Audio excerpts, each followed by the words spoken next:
IAS అధికారులు రాజకీయ నాయకులతో ఉన్నప్పుడు బాధ్యతగా వ్యవహరించాలంటూ తెలంగాణ సీఎస్ రామకృష్ణ మండిపడ్డారు.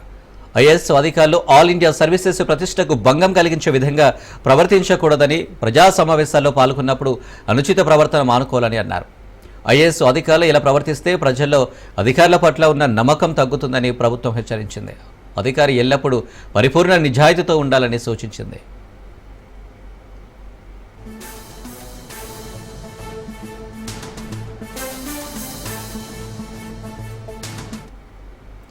అలా కాదని 1968 ఐఏఎస్ నిబంధనలు ఉల్లంఘిస్తే కఠిన చర్యలు ఉంటాయని స్పష్టం చేసింది.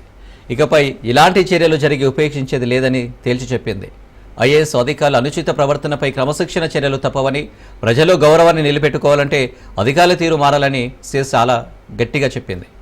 రాష్ట్ర ప్రభుత్వం అధికారులు కూడా 1964 తెలంగాణ సివిల్ సర్వీసెస్ రూల్స్ అతిక్రమించొద్దు అని ఆదేశాలు జారీ చేసింది.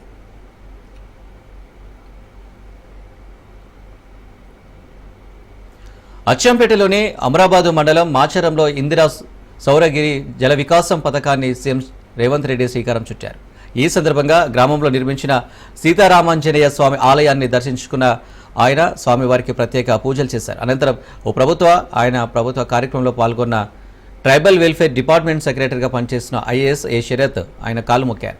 ఇందుకు సంబంధించిన ఫోటోలు, వీడియోలు సోషల్ మీడియాలో వైరల్ అయ్యాయి. దీంతో ఐఏఎస్ శరత్పై సీఎస్ సీరియస్ అయ్యారు.